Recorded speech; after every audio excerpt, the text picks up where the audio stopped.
இது அருப்புக்கோட்டையா அல்லது KKSSR கோட்டையா? அவர் பேசுகிற போது ஒன்றை சொன்னார், நான் உங்கள் வீட்டு பிள்ளை, உடலிலே உயிர் இருக்கிறவரை உங்களுக்காக போராடுவேன் என்று சொன்னார். அந்த உணர்வு தான் உங்களுக்கும் அவருக்கும் உள்ள ஒரு பந்தம். ஒரு அரசியல் கட்சியில பணியாற்றுகிறவர்கள் தேர்தலுக்காக மட்டும் மக்களை சந்திப்பது, அதில் வெற்றி கிடைத்தால் உழைப்பது, இல்லாவிட்டால் ஒதுங்கி செல்வது என்று இல்லாமல் எல்லா காலங்களிலும் உங்களுடைய வாழ்வில் இன்ப துன்பங்களில் பங்கேற்கின்ற ஒரு கடமை உணர்வு யாருக்கு இருக்கிறதோ அவர்கள் தான் உண்மையில் மக்கள் தொண்டர்கள். இன்றைக்கு திராவிட மாடல் அரசை நடத்துகின்ற நம்முடைய முதலமைச்சர் தளபதி மு.க. ஸ்டாலின் அவர்களை இந்தியாவை பாராட்டுவார். அதற்கு காரணம் என்ன? அவர் நம்முடைய கட்சியின் தலைவர் என்பதற்காக இல்லாதை கொள்ளாதை எல்லாம் பேசவில்லை. மக்களுக்கு தேவையானதை மக்கள் எடுத்துச் சொல்வதற்கு முன்பாகவே உணர்ந்து அதை நிறைவேற்றி தருகின்ற ஒரு இயல்பும் உணர்வும் அவருக்கு இருக்கின்ற காரணத்தால். அது எப்படி வந்தது என்று கேட்கிறீர்களானால், அறிஞர் அண்ணா சொல்வார்கள், பொது வாழ்க்கைக்கு வர விரும்புகிறவர்கள் முதலில் மக்களிடம் செல்ல வேண்டும், மக்களோடு சேர்ந்து வாழ வேண்டும், அவர்கள் வாழ்க்கை நிலையை வாழ்வாதாரத்தை புரிந்து கொள்ள வேண்டும், அவர்களுக்கு எது தெரியுமோ அதிலிருந்து தொடங்க வேண்டும்.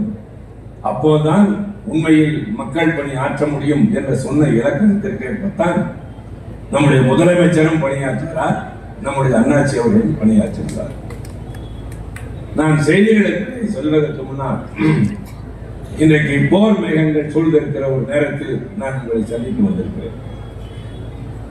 இது தேர்தலிலே வாக்கு சேகரிக்கிற கூட்டம் அல்ல. இந்த கூட்டம் முடிந்ததற்கு பின்னால் ஒரு 10 இளைஞர்கள் எங்கள் இயக்கத்தின்பால் சிப்பாய்களாக சேருவார்களானால் அதுதான் இந்த கூட்டத்தின் நோக்கம்.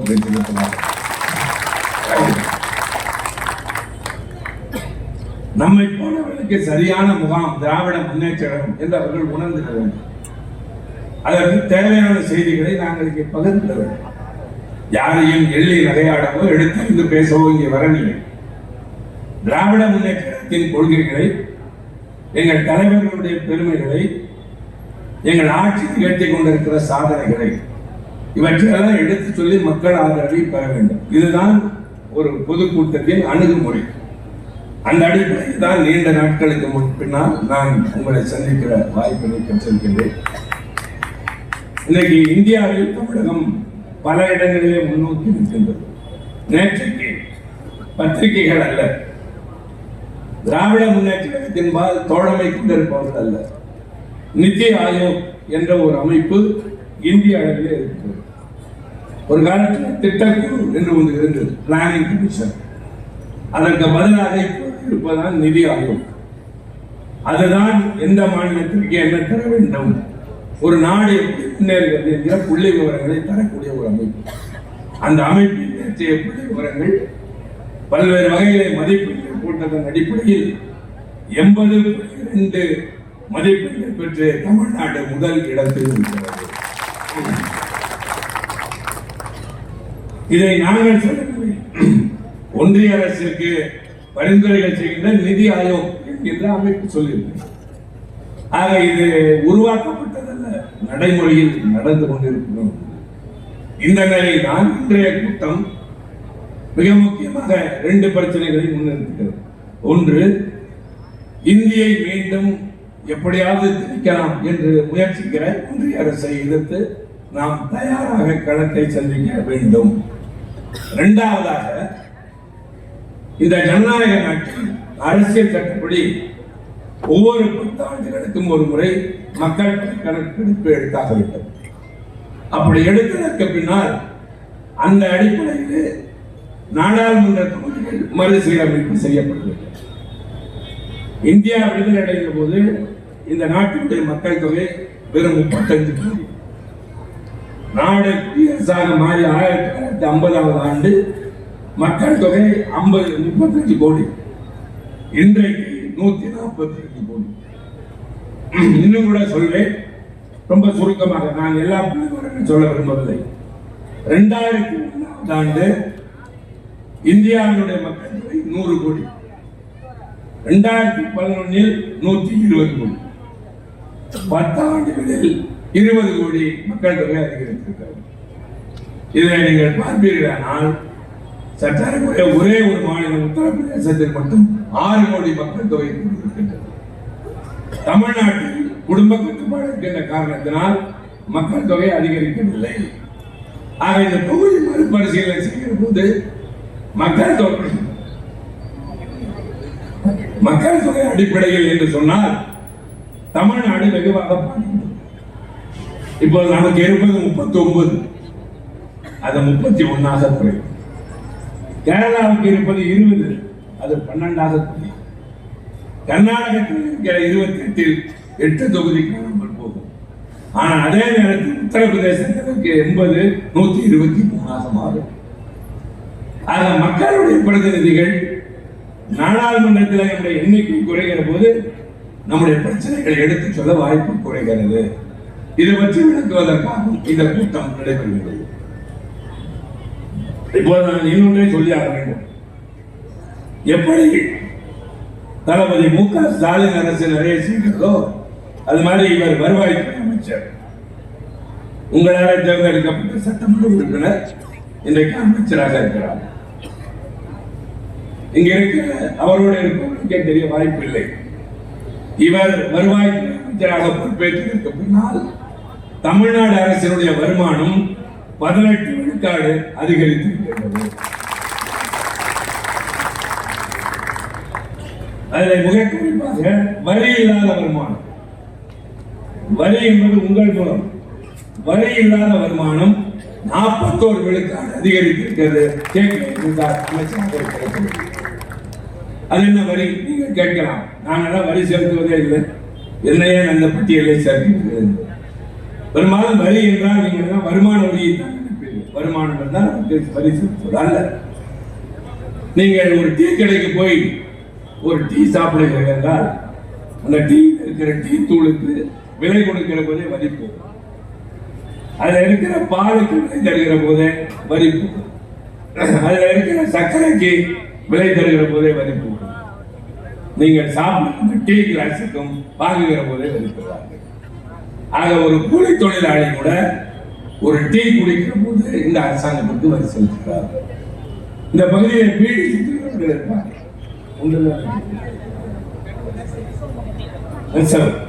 நெசவு எடுத்துக்கொள்ளுங்கள். நெசவை எடுத்துக்கொண்டால் நூலுக்கு ஒரு வரி, அந்த நூலுக்கு போடுகிற சாயத்துக்கு ஒரு வரி, பின்னர் அது வேட்டியாகவோ புடவையாக மாறுகிற போது அதற்கு ஒரு வரி. இதெல்லாம் யார் தருகிறார்கள்? நீங்கள் தான் தருகிறீர்கள்.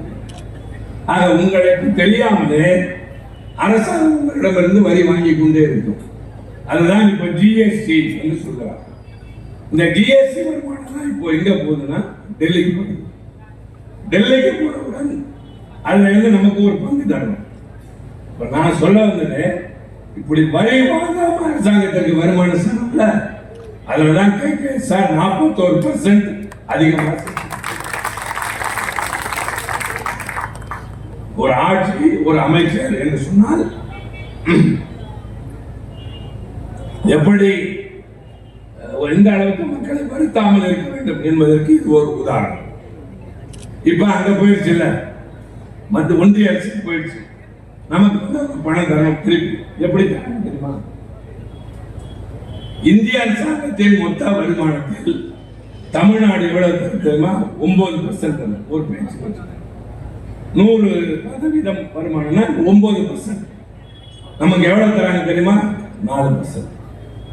வாங்குறது 9, கொடுப்பது 4. அதே உத்தரப்பிரதேசம் எவ்வளவு தருது தெரியுமா? 8%. திருப்பி எவ்வளவு தராங்க தெரியுமா? 18%. நமக்கு 9 வாங்கிட்டு 4, அவங்கள்ட்ட 8 வாங்கிட்டு 18. ரொம்ப வேடிக்கை தெரியுமா? பீகார் அவங்க கொடுக்கறது 2.8%, திருப்பி தரது 10.8%.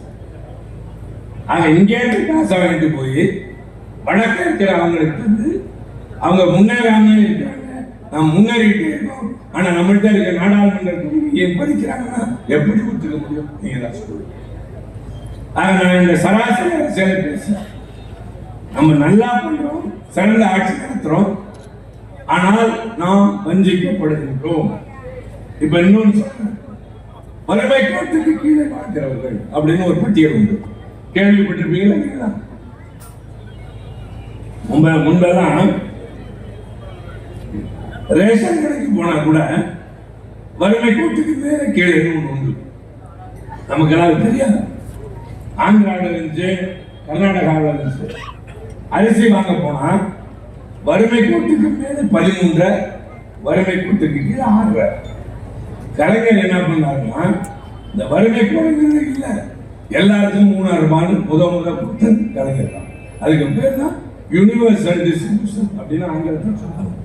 எல்லாரையும் ஒன்னா கருதி எல்லாருக்கும் ஒரே வேலை.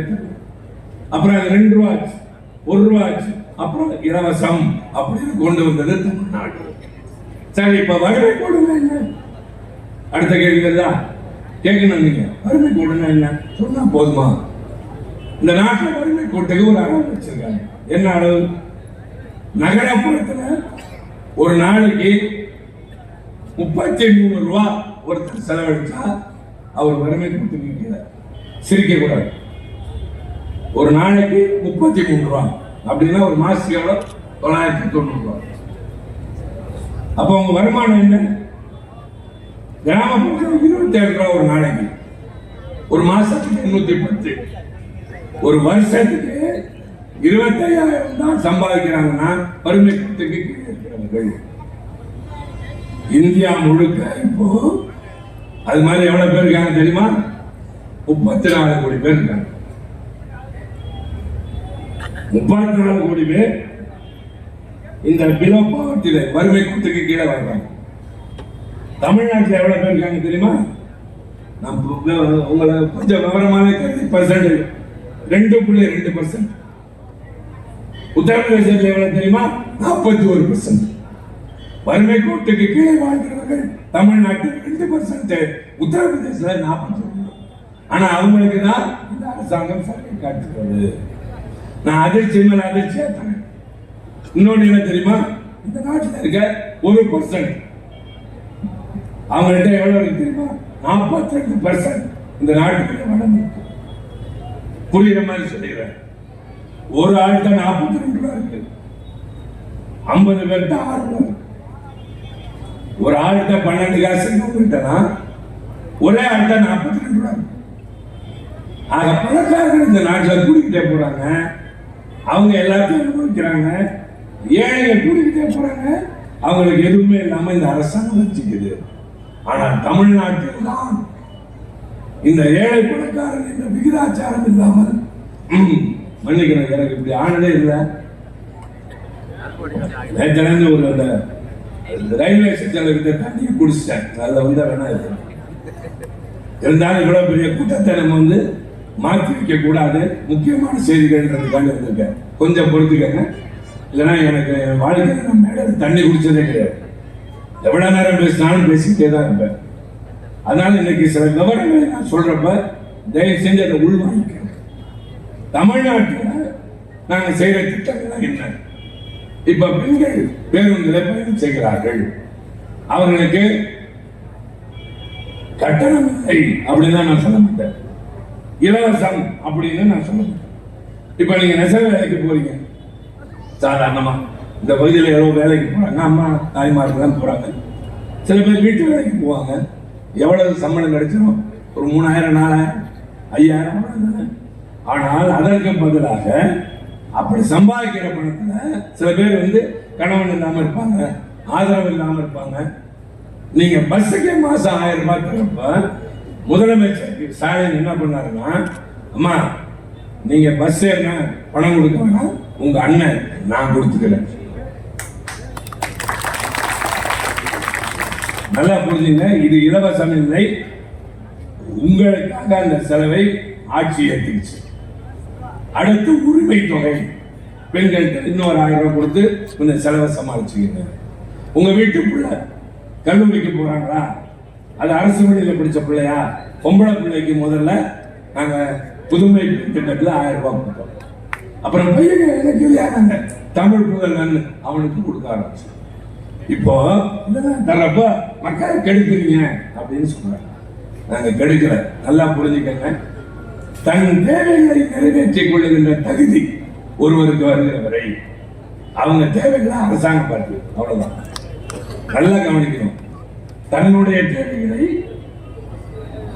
ஒருவர் தானே நிறைவேற்றிக் கொள்ளுகிற இடம் வருகிற வரை அவங்க தேவைகளை அரசாங்கம் பார்த்துக்குது. அவங்க வறுமையில வாடக்கூடாது, பட்டினியில தவிக்க கூடாது. அதுக்கு அடிப்படையில் என்ன செய்யணும்? கல்வி தரணும். கொடுக்குறோமா? இலவசமா தரமா? புத்தகம் தரமா? சீருடை தரமா? பேருந்து இலவசமா போலாமா? இடஒதுக்கீடு தரமா? அப்புறம் உதவி தொகை தரும். இவ்வளவும் கொடுத்து படிக்க வச்சிருக்கிறோம். வேலை கொடுக்கிறோம். வேலை கொடுக்கிற பாடத்து என்னன்னா நியாயமான சம்பளம் கொடுக்கணும். நியாயமான சம்பளம் கொடுத்தா போதுமா? அதுக்கு கட்டுப்பட்டு விலைவாசி இருக்கணும். அவங்க நடமாடுற நாட்டில் நிம்மதி இருக்கணும். இது அத்தனையும் தமிழ்நாட்டிலே திராவிட முன்னேற்ற அரசு செஞ்சுக்கிட்டு. ஆனா வடக்கு வந்து இல்ல, அங்க வறுமை தாண்டவ மாடுது, வேலை இல்லை. நரேந்திர மோடி ஆட்சிக்கு வரப்ப சொன்னாரு, நான் ஆட்சிக்கு வந்தா ஒரு வருஷத்துக்கு 2 கோடி பேருக்கு வேலை கொடுத்தாரா? இல்லை, மாறாக அதிகரிச்சுட்டே போகுது. பணக்காரன் தான் மேலும் மேலும் வளர்ந்துட்டே போறாங்க, ஏழைங்க கீழே தள்ளி போறாங்க. இப்ப தமிழ்நாட்டுக்கு தர வேண்டிய பணம் 100 நாள் வேலை திட்டம் பாருங்க, அது அவங்க திட்டம். எங்களுக்கு பணம் தர மாட்டேன்னு சொல்றாங்க. வீடு கட்டும் திட்டம் ஒன்றிய அரசு 1.5 லட்சம் தரும், நாங்க 6 லட்சம் தரோம். நாங்க 6 லட்சம் செலவழிச்சிட்டோம், 1 லட்சம் தர மாட்டேங்கிறாங்க.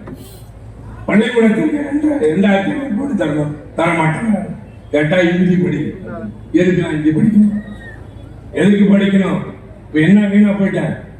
இப்ப அமெரிக்காவில் என்ன நடந்தது தெரியுமா? டொனால்ட் ட்ரம்ப் நேற்று கையெழுத்து போட்டிருக்காரு. என்ன கையெழுத்து? இனிமேல் அமெரிக்க நாட்டின் ஆட்சி மொழியாக எல்லா அரசு துறைகளும் பயன்படுத்துகிற மொழியாக ஆங்கிலம் மட்டுமே இருக்கும். அப்போ வெளிநாட்டில் இருந்து போறவனுக்கு ஆங்கிலம் தெரிஞ்சிருக்கும்னா அதுல முதல் இடத்துல இருக்கிறவன் தமிழ்நாட்டை சேர்ந்தவன். இப்ப என்னோட நாடாளுமன்றத்துல வடக்கேரள நிறைய பேர் இருக்காங்க, நண்பர்கள் தான், எனக்கு ரொம்ப வேண்டியவங்க. பிஹெச்டி படிச்சிருப்பாங்க, ஆனா எங்களோட பேச மாட்டாங்க. ஏன் தெரியுமா? Language problem. அவங்களுக்கு ஹிந்தி மட்டும் தான் தெரியும், எனக்கு தமிழ் இங்கிலீஷும் தெரியும். கொஞ்சம் அந்த நாயன மாதிரி அவங்ககிட்ட நான் தெலுங்கு பேசுவேன். கொஞ்சம் பழக்கத்தினால வந்தது, கொஞ்சம் மலையாளம் பேசுவேன், அது பழக்கத்தினால வந்தது. ஆனா அவங்க ஒரே மொழியை தவிர வேற எதுவுமே தெரியாது. இப்ப என்ன நிலைமைன்னா, நாங்க தமிழ்நாட்டில் படிப்போம், தமிழ் படிப்போம். இந்த நாட்டில் பல மொழிகள். இப்ப இங்க இருந்து தாண்டிங்கன்னா ஆந்திரா தெலுங்கு, இந்த பக்கம் மொழினா கேரளா மலையாளம், கன்னடம், மராட்டியம், பஞ்சாபின்னு இருக்கிற எல்லா மொழியும் ஒருத்தரால் படிக்க முடியுமானா முடியாது. அப்ப எல்லாருக்கும் ஒரு இணைப்பு மொழி வேணும். அது ஆங்கிலமா இருக்கட்டும், ஏற்கனவே அறிமுகமான மொழி அப்படிங்கிற அடிப்படையில் தான் தமிழும் ஆங்கிலமும் மட்டுமே அப்படின்னு அறிஞர் சட்டம் எழுதிட்டார். அந்த சட்டத்தை எழுதுறப்ப அண்ணா என்ன பண்ணாரு? இதெல்லாம் இளைஞர்கள் தெரிஞ்சுக்கணும். நாம ஏன் எதிர்க்கிறோம்? கையாத்தால வாங்க போறாங்க, அவங்க வாங்கிட்டோம். ஆனா புரிஞ்சதுக்கு பின்னாடி தான் கையெழுத்து போடணும். திமுக ஏன் எதிர்க்கிறது? நாங்க இந்தியை எதிர்க்கல, இந்தி மொழி பேசுகிறவனே வெறுக்கல, எங்க மீது திணிக்காத. ஏன் நாங்க வெறுக்கிறேன்னு சொல்றதுல அதை உதாரணம் வேண்டுமா? இந்த தென் மாநிலங்கள்ல இருக்க எல்லாத்துக்கும் தட்சிண பிரச்சார இந்தி பிரச்சார சபா அப்படின்னு ஒண்ணு சென்னையில் இருக்கு. தலைமையகம் சென்னையில் தான் இருக்கு. ஒவ்வொரு வருஷமும் 4 லட்சம் பேர் அதுல இந்தி படிச்சுட்டு பாஸ் பண்ணி வெளியே போறாங்க. நாங்க என்னைக்காவது போய் மறைச்சிருக்கோமா? நாங்க இந்தியே கூடாதுன்னா அந்த தட்சிண பிரச்சார சபா அங்க இருக்காது. நாங்க அப்படி சொல்லவே இல்லை.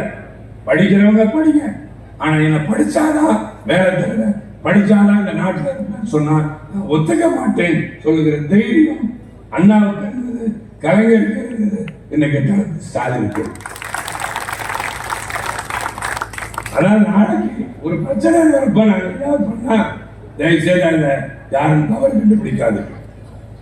உங்களுடைய வீட்டு பிள்ளைகள் வெளிநாட்டுக்கு போகணும். நான் இப்போ ஒரு அருமையான உதாரணம் சொல்றேன், ரொம்ப முக்கியமான ஒன்று.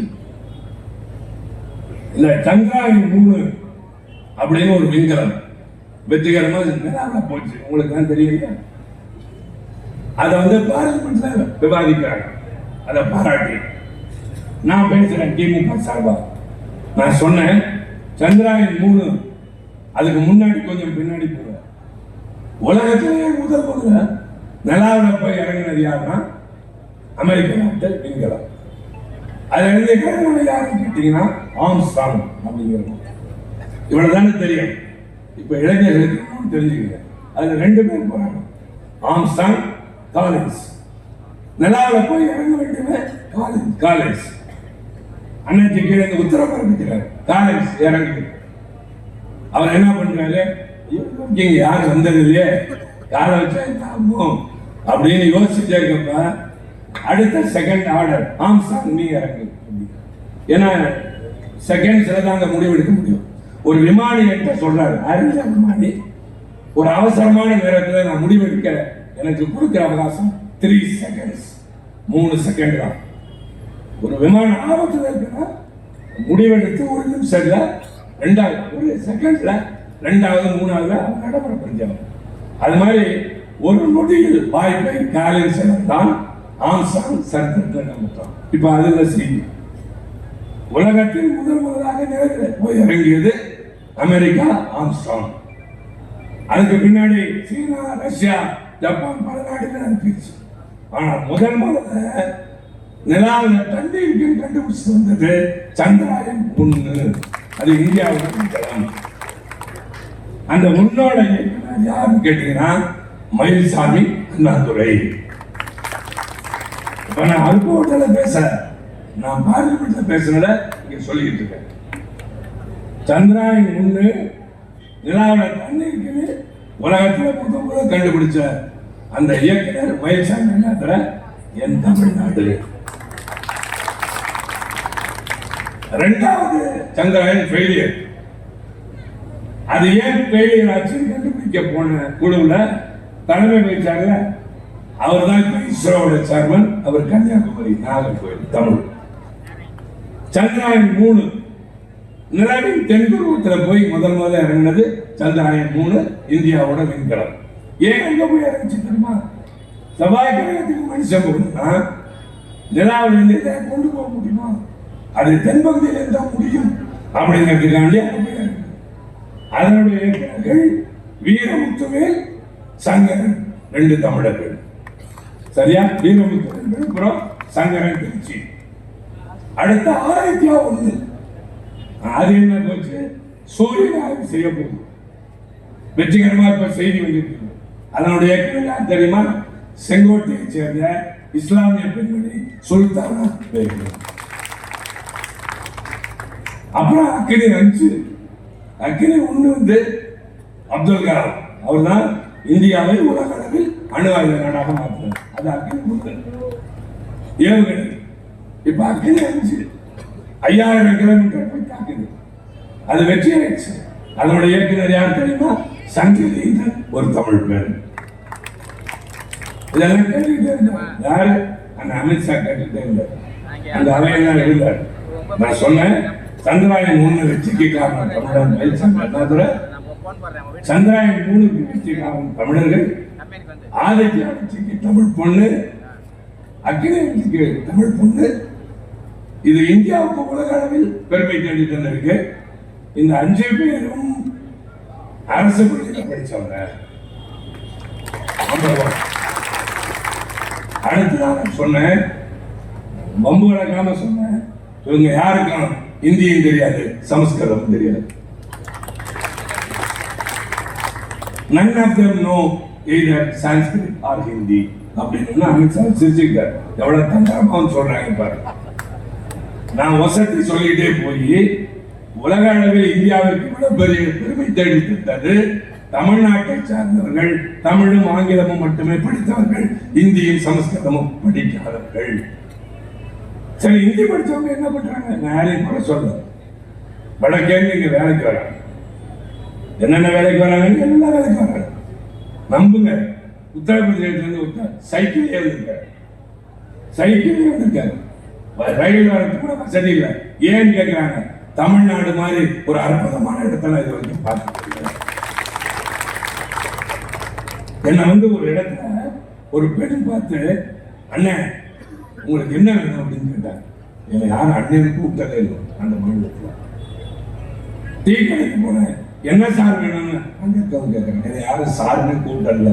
இப்படி மரியாதை தர மாநிலமே தமிழ்நாடு தான். இங்க வேலையும் கிடைக்குது, சம்பளமும் கிடைக்குது, மரியாதை கிடைக்குதுன்னு ஐயா ஹிந்தி படிச்சவங்க இங்க வராங்க. எங்க ஆளு தமிழ் இங்கிலீஷை படிச்சுட்டு அங்க போயிட்டு இருக்காங்க. கனடாவுக்கு போறான், அமெரிக்காவுக்கு போறான். ரொம்ப ஏன் போவானே? இப்ப உங்கள்கிட்ட ஏதாவது தகவல் கேட்கிறேன், சங்க தமிழ் அப்படின்னு கேட்கலாம். இல்ல வந்து யூஎன்ஓ அதை பத்தி சொல்லுங்க, நான் எது வேணாலும் சரி உடனே உங்க செல்போன் எடுத்து கூகுள பாத்தீங்கன்னா எல்லாம் சொல்லிடும். திராவிட வரலாறு சொல்லும், உலக போராட்ட போதையும் சொல்லும், ஹிட்லரை பத்தி சொல்லும், எல்லாம் சொல்லும். கூகுள் இருக்குல்ல, எல்லாரும் கூகுள் தெரியுமா? அந்த கூகுளின் தலைவர் யார் தெரியுமா? நம்ம ஊர் தம்பி சுந்தர் பிச்சை. உலகையே இன்றைக்கு திகைக்க வைக்கிற கூகுளின் தலைவனாக இருக்கிறவன் தமிழ்நாட்டை சார்ந்த சுந்தர் பிச்சை. இப்ப சொல்லுங்க, நாங்க தமிழ் இங்கிலீஷ் படிச்சு வீணா போயிட்டோமா? அவங்க ஹிந்தி படிச்சு சாதிச்சிட்டாங்கன்னா அந்த வறுமை கோட்டுக்கு கீழே 41% இருக்கான், நாங்க 2% கொண்டு வந்துட்டோம்.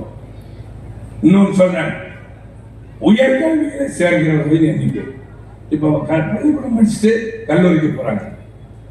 இந்திய அரசாங்கம் 2035க்கு ஒரு குறியீடு வச்சிருக்கு. என்ன குறியீடு? 50 விழுக்காடு பள்ளிக்கூடம் படிச்சுட்டு மேல் படிப்புக்கு போறவங்க 50 விழுக்காடு கொடுப்போம். எப்ப? இப்ப இருந்து 10 வருஷம். ஆனா இன்னைக்கு 2025 தமிழ்நாட்டோட பர்சன்டேஜ் என்ன தெரியுமா? 49. அவங்க 10 வருஷம் கழிச்சு 50 தொட போறாங்க, தொட பாக்குறாங்க. இப்பவே 49. ஆக தமிழ்நாடு போது எங்களுடைய கல்லூரிகளை பல்கலைக்கழகங்கள் வந்து ஆக்கிரமிக்கிறாங்க. நாம கொடுக்கிற பணத்துல கட்டடங்கள், நம்ம கொடுக்கிற பணத்துல வாத்தியாருக்கு சம்பளம், நம்ம கொடுக்கிற பணத்துல பையங்களுக்கு ஸ்காலர்ஷிப், இவ்வளவும் பண்ணி அந்த பல்கலைக்கழகத்தை அவங்க வந்து நிர்வகிப்பாங்க. என்ன நியாயம்? எங்க இருந்து ஆளுநர் தீர்மானிப்பாங்க. எப்படி? நாங்கள் அதை எதிர்க்கிறோம். நாங்கள் இருமொழி திட்டத்தை தான் ஏற்போம். நீ சொல்ற 3வது மொழி தான் நான் கேட்கிறேன். என்கிட்ட அது தோழமை கட்சி தான், எதிர்கட்சி இல்லை. யாரு? சமாஜ்வாடி கட்சி உத்தரப்பிரதேசத்துல எதிர்கட்சி. அதோட தலைவர் அகிலேஷ் பிரசாத் சிங் யாதவ், அவர் தான் முதலமைச்சர் இருந்தாரு. இப்ப எதிர்கட்சி தலைவர் இங்க பார்லிமெண்ட் வந்தார். அவர் என்கிட்ட கேட்டாரு, ஒன்னு சொல்லுங்க சிவா, நீங்க பேசுறதுதான் கரெக்டு, எனக்கு ஒரு சந்தேகத்தை மட்டும் சொல்லுங்க. என்ன? எங்க பகுதியில் இருக்கு உங்க ஊர்ல இருக்க ராமேஸ்வரத்துக்கு லட்சக்கணக்கான பக்தர்கள் வந்துகிட்டே இருக்காங்க. நீங்க உங்க ஊர்ல தமிழ்ல இங்கிலீஷ்ல மட்டுமே இருக்கீங்க. அவங்களுக்காண்டி ஒரு இந்தியில சேர்க்கிறதுனா என்ன தப்பு அப்படின்னு கேட்டாங்க.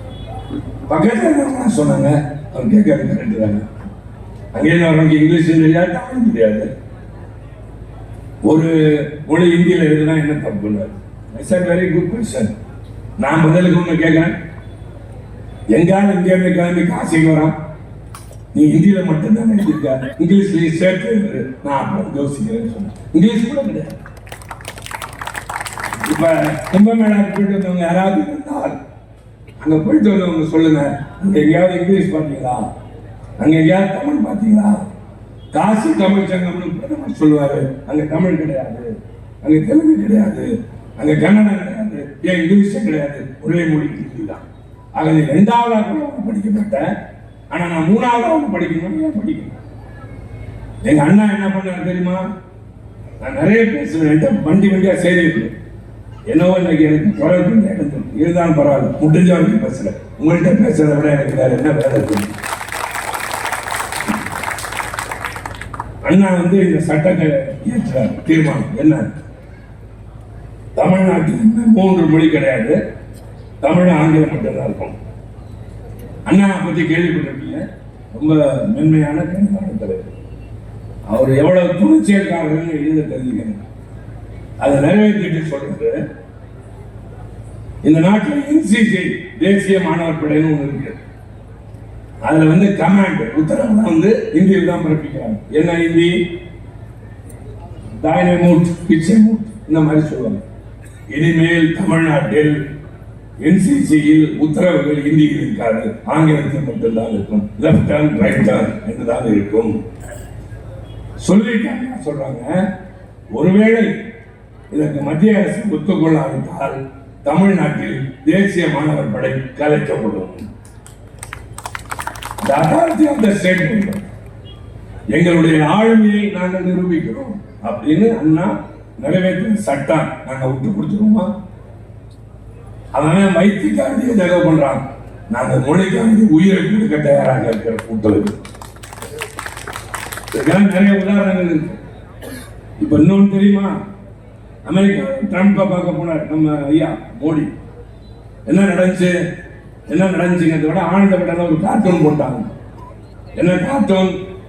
ட்ரம்ப் பேசிட்டு இருக்காரு, இவர் கையில விலங்கு போட்டு உட்கார்ந்துருக்காரு. அதாவது ஒன்றும் பேசப்பட. அதனால என்ன பண்ணிட்டாங்க, அந்த ஆனந்த விடனுடைய இணையத்தை அடுத்த முடக்கிட்டாங்க. ஆனா இன்னைக்கு சுப்ரீம் கோர்ட் சொல்லிச்சு, இதெல்லாம் பண்ணக்கூடாது, கருத்து சுதந்திரம் இருக்கு, நீ உடனடியாக அதை அவர் அந்த இணையதளத்தை ஆரம்பிக்கணும்னு சொல்லிட்டார். விமர்சனம் இருக்கும். ஒரு கார்ட்டூனிஸ்ட் வந்து அண்ணாச்சியை கொடுத்தீங்கன்னா இவ்வளவு பெரிய வீசம் போட்டு என்ன பண்ண கொடுத்தீங்கன்னா உடம்பை போட்டு தாடியை பெருசா போடுவாரு. That is cartoon. பண்டிதனே சொல்வார், டோன்ட் ஸ்பேர் மீ, என்னையும் விட்டாங்க, என்னையும் படம் வரை அப்படின்னு சொன்ன தலைவர்கள் இந்த நாடு. ஏன் அப்படி அவருக்கு கார்ட்டூன் வந்தது? அதை நீங்க தெரிஞ்சுக்கணும் இல்லையா? அனாவசியமா நம்ம நாட்டு பிரதமர் கைவிலங்கோட இன்னொரு நாட்டை மட்டும் உட்கார்ந்து இருக்கலாமா? அப்படி போடுறது கரெக்டா? கேட்க முடியும். நான் சொல்றேன், இந்த நாட்டில இருந்து மட்டும் உலகத்துல இருந்து பல நாடுகள்ல அமெரிக்காவுக்கு போறாங்க. எதுக்கு? குழப்ப தேடி. அப்படி குழப்ப தேடி போறவங்க என்ன பண்றாங்க, சட்டவிரோதமா இருக்காங்க, சரியான டாக்குமெண்ட்ஸ் இல்லை, அவங்களெல்லாம் கண்டுபிடிச்சு ட்ரம்ப் திருப்பி அனுப்புறாரு. அனுப்புறப்ப என்ன பண்றாரு கேட்டா, அவங்க சரியா மரியாதை அனுப்புறாரு. அவங்க நாட்டு போர் விமானத்துல, சரக்கு விமானத்துல கைக்கும் காலுக்கும் விலங்கு போட்டு 40 மணி நேரம் ஒரே ஒரு கழிவறையில சரியா சோறு இல்லாம அனுப்பிட்டாரு. இப்ப இது தொடர்பா நான் உங்களுக்கு 3 செய்தி சொல்றேன். இதுதான் ரொம்ப முக்கியம். தம்பி, ஹலோ, போன் பேசல, மூச்சு கட்டி பேசி. அண்ணா வந்து முதலமைச்சராக இருக்கப்ப வெளிநாட்டுக்கு போனார். போன நாடு ரோம் நகரம், ரோம் நாடு. அந்த ரோம் நாட்டில் வாட்டிகன் சிட்டின்னு ஒன்று உண்டு. அதுதான் வந்து கிறிஸ்துவ மக்களின் தலைவர் போப்பாண்டவர் இருக்கிற இடம் வாட்டிகன். ரொம்ப சின்ன பகுதி அது. அது ஐநா சபையில் ஒரு இடம் உண்டு வாட்டிகன். போப்பாண்டவரை அண்ணா போய் பார்க்கிறார். எதுக்கு? அண்ணா வந்து கிறிஸ்துவர் இல்லை, மத நம்பிக்கையெல்லாம் கிடையாது. ஏன் இவர் ஆச்சரியப்பட்டுக்கிட்டார், நீங்க என்ன பார்க்கறீங்க? அப்ப அண்ணா சொல்றாங்க, ஐயா, என்னுடைய நாடு ஒரு காலத்தில் பல பேரால் ஆட்சி செய்யப்பட்டது. பிரிட்டிஷார், பிரெஞ்சுக்காரர்கள், போர்ச்சுகீசியர்கள், டச்சுக்காரர்கள். இப்ப நாடு நடந்துச்சு. அப்ப அடிமைப்பட்டிருந்தப்போ கோவாங்கிற பகுதியில் போர்ச்சுகீசியர்கள் ஆண்டார்கள். அவங்க எதிர்த்து போராடின ஒரு வீரன் ரானடே அப்படிங்கிறவன அந்த நாடு ஜெயிலில் அடிச்சுட்டாங்க. இன்னும் விடுதலை செய்யல. 2 நாடும் நட்பு நாடுகள் ஆயிடுச்சு. ஆனா ஜெயிலில் வரல. உங்க செல்வாக்கை பயன்படுத்தி ரானடையை நீங்க ரிலீஸ் பண்ணுவோம் அப்படின்னு அண்ணன் கேட்கிறாரு. அப்போ போப்பாண்டவர் சொன்னான், என்னை இது வரைக்கும் பார்க்க வந்தவங்க தங்களுக்காக ஏதாவது கேட்டிருக்காங்க. ஆனா நீங்க தான் முதல் ஒரு போராடிய வீரனுக்கு விடுதலை கேட்டு சொல்லிட்டு அவரோட பவர்ஸை யூஸ் பண்றாரு. ரானடை விடுதலையாகி வராரு. அண்ணாவுக்கு நன்றி சொல்ல வந்தா எங்க போய் பார்க்கறாருன்னா கடற்கரை பார்க்கிறாரு. அவர் வரதுக்குள்ள அண்ணன் போயிட்டார். நம்பர் 1 குறிச்சுக்கிட்டீங்களா? நம்பர் 2, 1999 நம்முடைய கலைஞர் வந்து சிங்கப்பூர் போறார். சிங்கப்பூர்ல போய் பல இடங்கள் பேசிட்டு பிரதமரை பார்க்கிறார். பிரதமரை பார்த்து என்ன கேட்டார் தெரியுமா? என் நாட்டுக்கு முதல் எடுத்தாருன்னு கேட்கிறார். ஐயா, என் மாநிலத்தில் இருந்து பல இளைஞர்கள் வேலை கிடைக்கும், நல்ல சம்பளம் கிடைக்கும்னு வீட்டில் இருந்ததெல்லாம் விற்று, அம்மா அப்பா வச்சிருந்ததெல்லாம் விற்று இந்த இடத்துக்கு வந்தாங்க. அப்படி கூட்டிட்டு வந்தாங்க சில பேர் ஏஜென்ட்ஸ், மோசடிகள். அதனால வேலையும் வாங்கி தரல, வாங்கி கொடுத்த வேலையும் தரப்படல. அதனால நாட்டியத்து போய் இந்த நாட்டில் பல பேர் அடையிறாங்க. நான் அவங்க ரொம்ப கேட்டுக்கிறேன், தயவு செஞ்சு அந்த மாதிரி எல்லாம் திரும்பி விரட்டி விட்டுறாம அவங்களுக்குலாம் ஒரு நல்ல வாழ்க்கையோ நல்ல வேலையோ கொடுங்க அப்படின்னு கேட்டு. நம்பர் 2. நம்பர் 3, உகாண்டான ஒரு நாடு. ஹிட்லர் முசோலினி அவங்களுக்கு தெரியும் இல்லையா? அந்த வருஷத்துல வராரு இடியமையும் உள்ளார். அவன் 3rd டிக்டேட்டர். அவனை பத்தி சொல்றப்ப என்ன சொல்லுவாங்கன்னா, பக்கத்து நாட்டோட பிரச்சனை என்ன சொல்லுவாங்க, பா பேசிக்கிறான்னு தானே சொல்லுவாங்க. இந்த அறிவாளி, நான் ஒரு கையை பின்னாடி கட்டிக்கிறேன், நீ 2 கையோடய வா, யார் சண்டை போட்டு ஜெயிக்கிறாங்களோ அவங்க பக்கத்துக்கு. அப்ப அவர் என்ன பண்றாருன்னா, அந்த நாட்டின் பொருளாதாரம் இங்க புழக்கம் இருக்குன்னு ஆசியாவை சார்ந்தவர்கள் தான் வெளியேற்றார். அதுல முக்கியமா வெளியேறது இந்தியாவை சார்ந்தது. அதுல குஜராத்தி எல்லா நாட்டிலையும் வியாபாரம் பண்ணிட்டு இருப்பான். மார்வாடி உங்களுக்கு தெரியும். அங்க இருந்தவங்க எல்லாம் விரட்டுறப்ப, நடுத்தர வந்து நிற்கிறப்ப இங்க இருந்த பழக்கம் என்ன பண்றாருன்னா, மிஸ்டர் இடியமே ஜஸ்ட் வெயிட், அவங்க விரட்டினாங்க. இங்க இருந்து விமானங்கள் வரும், அவங்கள பத்திரமா அனுப்பிச்சு வை அப்படின்னு ஒரு சர்வாதிகாரிகிட்ட சொல்லிட்டு இங்க இருந்து விமானங்கள் அனுப்பிச்சு அத்தனை பேரையும் கூட்டி வந்தது மொரார்ஜி தேசாய் அப்படின்னு ஒரு பிரதமர். இவரும் குஜராத்தி, அவங்க குஜராத்தி, அது வேற. இப்ப நான் நம்பர் 1 சொன்னேன் அண்ணா, நம்பர் 2 சொன்னேன் கலைஞர், நம்பர் 3 மொரார்ஜி தேசாய். 4, ரஷ்யாவுக்கும் உக்ரைனுக்கும் போர் நடக்குது. அந்த உக்ரைன்ல நம்ம மாணவர்கள் ஆயிரக்கணக்காக படிக்கிறாங்க. போர் வந்தவங்க அவங்கள கூட்டிட்டு வரணும். இந்தியா அரசாங்க கூட்டிட்டு வருது, ஆனா தமிழ்நாட்டு மாணவர்களே இல்லை. நம்ம முதலமைச்சர் என்ன பண்ணார் தெரியுமா? தளபதி மு.க. ஸ்டாலின் என் தலைமையில் ஒரு குழு அமைச்சார். 2 நாடாளுமன்ற உறுப்பினர்கள், 4 IAS அதிகாரிகள், எல்லா கையிலையும் நிறைய பணத்தை கொடுத்தார். எங்களா கையில எல்லாம் அதிகாரிகள் கொடுத்து டெல்லிக்கு போங்க என்கிட்ட சொல்லி, அங்க இருக்க எக்ஸ்டர்னல் அஃபேர்ஸ் மினிஸ்டர்கிட்ட பேசி இவங்களுக்கு வழி பாருங்க. நான் நேரம் போய் பார்த்தேன். வெளியுறவுத்துறை அமைச்சர் ஜெய்சங்கர் சுப்பிரமணியன், என்னோட அதிகாரிகள் இருந்தாங்க, எம்பிஸ் இருந்தாங்க. என்ன விஷயம் கேட்டார், இந்த மாதிரி எங்க மாணவர்கள் மாட்டிக்கிட்டு இருக்காங்க, எங்களை அதை போக அனுமதிங்க, நாங்க போய் கூட்டிட்டு வரோம் அப்படின்னு. இல்லைங்க, அதுக்கெல்லாம் பர்மிஷன் தர முடியாதுன்னா நாங்களாம் போவோம், நீங்க ஒன்றும் உதவி பண்ண வேண்டாம், அப்படியெல்லாம் பேசாதீங்க, நீங்க ரொம்ப சீனியர், இப்படிலாம் பேசக்கூடாது. அப்பயே நீங்க கூட்டிட்டு வரல, எங்க மாணவர்கள் மட்டும் இல்லை, வடநாட்டு மாணவர்களாவே இருக்காங்களே ஏன் அப்படின்னப்ப என்ன சொன்னாரு, கொஞ்ச நேரம் கழிச்சு ஒரு 2 நாள் பொறுத்துட்டு இருக்கிறாங்க. சரின்னு வந்தோம். மறுநாள் ராத்திரியில 230 பேர் தமிழ்நாட்டு மாணவர்கள் வந்து டெல்லியில இறங்கினாங்க. டெல்லியில இறங்கினவங்க இன்னொரு விமானத்துல தனி விமானத்துல கொண்டாந்து சென்னையில இறக்கியாச்சு. இப்படி அங்க இருக்க கடைசி மாணவன் வரைக்கும் அழைச்சிட்டு நாங்க வந்து சென்னையில் இறங்குறப்ப அவர்களை வரவேற்க முதலமைச்சர் ஸ்டாலின் வந்து அங்க இருந்தார். பல 4 தலைவர்களை பத்தி சொன்னேன். தங்கள் மாநிலத்தை, தங்கள் நாட்டை சேர்ந்தவர்கள் பாதிக்கப்படுகிற போது என்ன செய்வாங்க? அண்ணா, கலைஞர், தளபதி, மொரார்ஜி. இப்ப அண்ணன் மோடி போனார்ல ட்ரம்ப பார்க்க, எங்க இந்தியர்களுக்கு அங்கிருந்து வெளியேற்றுங்க, நான் தப்புன்னு சொல்லல, அனுப்புங்க. ஆனா நீ அனுப்புன முறை சரியில்லை, கையில காலெல்லாம் விலங்கு போடக்கூடாது. என் நாட்டில இருந்து விமானம் வரும், அவங்க பத்திரமா அனுப்புன்னு சொன்னாரா? இல்ல, கவலையா தான். இந்த அரசாங்கத்துல விமானம் இல்லாம இண்டிகோ வாடகை எடுத்து அனுப்பு. தளபதி ஸ்டாலின் மட்டும் விமானமா இருந்துச்சு.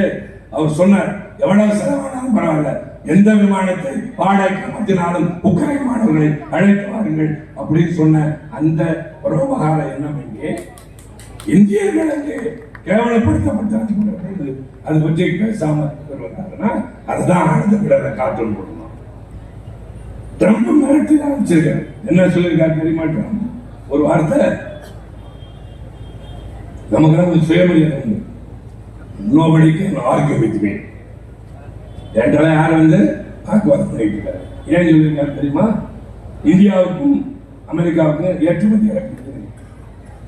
அப்ப இறக்குமதி குறைவாக செய்கிறீர்கள், ஏற்றுமதி அதிகம் செய்கிறீர்கள். நீங்க 2 சமநிலைக்கு கொண்டு வரலன்னா நீ அனுப்புற பொருளுக்கு நான் 200% வரி போடுவேன். ஏன்னு கேட்டா, இந்தியா ஒரு வரி தீவிரவாத நாடு. இந்தியா வரியை அள்ளி போட்டு, ஆனா ஏமாற்றி இங்க அனுப்பி அனுப்பிக்கிறப்போ நாம் தெளிவுபடுத்த. இப்ப ஏற்றுமதிய அதிகரிச்சா தப்பு அப்படின்னு கேட்பீங்க. இறக்குமதி பண்றப்ப என்னன்னு கேட்டா வியாபாரிகள் இருப்பீங்க, வெளிநாட்டுக்கு ஏற்றுமதி இறக்குமதி செய்யறவங்க. பணம் வந்து நம்ம பணமாக கொடுக்க முடியாது, டாலர் தான் கொடுக்கணும். ஒரு பொருளோட விலை டாலர் கொடுக்கணும். இன்னைக்கு டாலரோட மதிப்புக்கு இந்திய மதிப்பு கீழே போச்சு. எவ்வளவு தெரியுமா? இவர் ஆட்சிக்கு வந்தப்போ ஒரு டாலருக்கு ஈக்குவலா இந்திய பணம் 61 ரூபாய், இன்னைக்கு 87. அது நீங்க ஒரு காலத்துல 600 ரூபாய்க்கு வாங்கினத இப்ப 270 ரூபாய்க்கு வாங்கி ஆகணும். கொஞ்சம் யோசிச்சு பாருங்க. நான் இன்னும் தாய்மார்களை கேட்கிறேன், உங்களையும் கேட்கிறேன், எதிர உட்கார்ந்துருக்க குடும்பத்தில் பவுன் விலை இன்னைக்கு எவ்வளவு? பவுன் விலை எவ்வளவு? ஒரு சவரன் 64 தாண்டிடுச்சு. இந்த அம்மா அருமை சகோதரி நிர்மலா சீதாராமன் நிதிகளை சமர்ப்பிச்ச அன்னைக்கு எவ்வளவு தெரியுமா விலை? 58,000. 58, 57 ஒரு மாசம் தான் இருக்கு. ஒரு மாசத்துக்குள்ள இந்த நிதியில இருக்கிறனால ஏற்பட்ட பாதிப்பு ஒரு சவரன் 7,000 ரூபாய் போயிடுச்சு. நமக்கெல்லாம் பவுன் என்ன சிங்காரி சீட்டு போறதுக்கா? இல்ல, அவசர ஆத்தத்துக்கு அட்டன் வைக்கிறது. சீட் கொடுக்கறது அதுக்கு தானே. ஏதாவது கஷ்டம் அந்த அதிமுக கையாண்டமா இதை வச்சு வாங்கிக்க அப்படின்னு தானே அனுப்புறேன். நடுத்தர ஏழை வரைக்கும் அந்த பவுன் இப்ப 64,000 தொட முடியுமா? தொட முடியாத உயரம். காரணம் இவருடைய பொருளாதார கொள்கை. என்ன பொருளாதார கொள்கை? அண்ணா சொன்னாரு, உங்க பொருளாதார கொள்கை என்னன்னு கேட்டாங்க.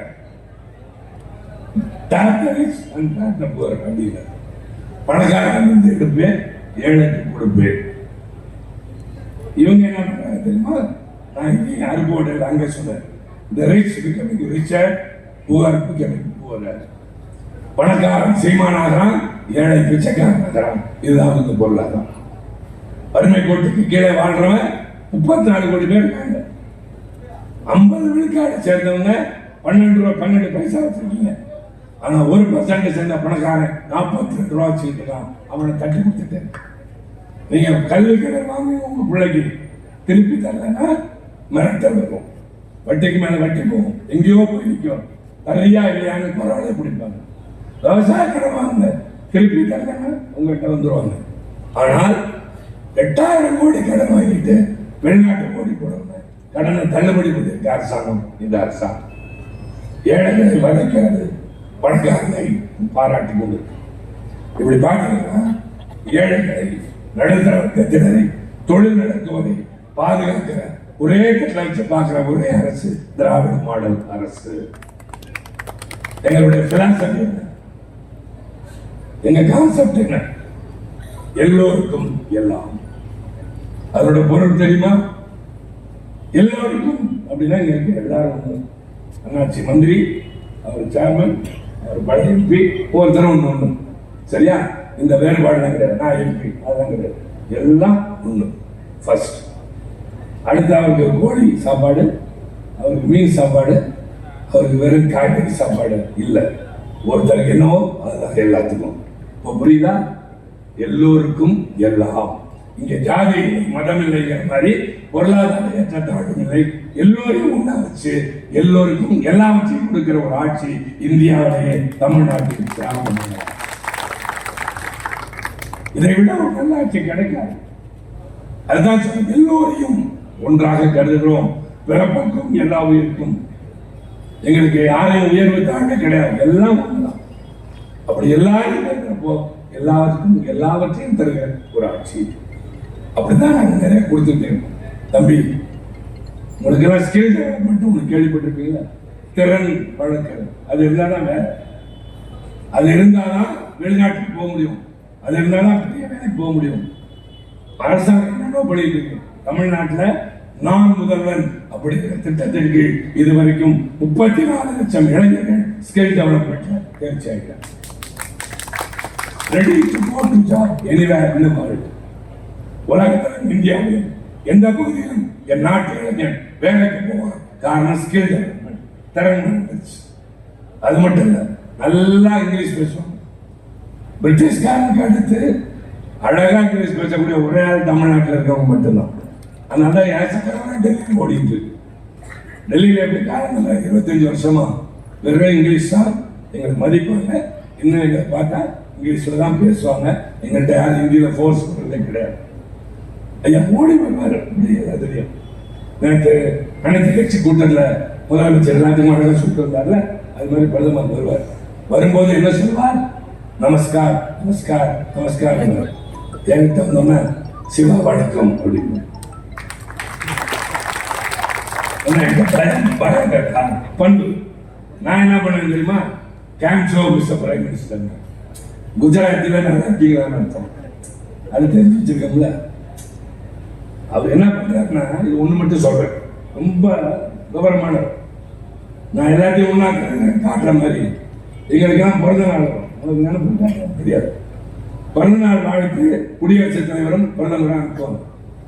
இவர் என்ன பண்ணாரு கேட்டீங்கன்னா, தமிழ்நாட்டில் இருக்கிறவங்களுக்கு தமிழ் எழுதியிருப்பார், ஆந்திராவில் தெலுங்கு அனுப்புறாரு, மலையாளத்தில் அவங்களுக்கு, அங்க குஜராத்தில, அப்புறம் பஞ்சாபில் அழகா பண்ணிட்டு. நான் நல்லா இருக்கிறது அப்படின்னு யோசிச்சுட்டு பதில் எழுதுறேன். பதில் எப்படி தெரியுமா? குஜராத்தில். எப்படி கேட்பீங்க? அவருக்கு தமிழ் தெரியாது, எனக்கு குஜராத்தி தெரியாது. அப்புறம் எப்படி? அவருக்கு ஒரு அதிகாரி எழுதி கொடுத்தாரு, எனக்கு எங்க ஊர் சேர்த்து எழுதி கொடுத்தாரு. நான் அந்த கேட்டு சென்னைக்கு போய் இன்னொரு செட்டிட்ட கொடுத்தாரு. கரெக்டா எழுதிருக்கேன். ஒரு கோபத்தை அதனால கரெக்டா இருக்கு. அப்புறம் அனுப்பிட்டேன். என்னை பார்த்தோம்னா பிரைம் மினிஸ்டர் என்ன சொல்றாரு தெரியுமா?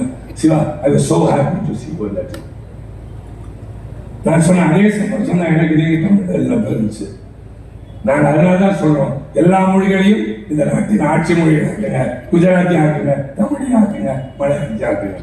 நீங்க எப்போ வந்தாலும் அங்கே தான் கரெக்டாக அனுப்பிங்க அப்படின்னு சொல்லி என்னை அனுப்பிச்சுட்டார்.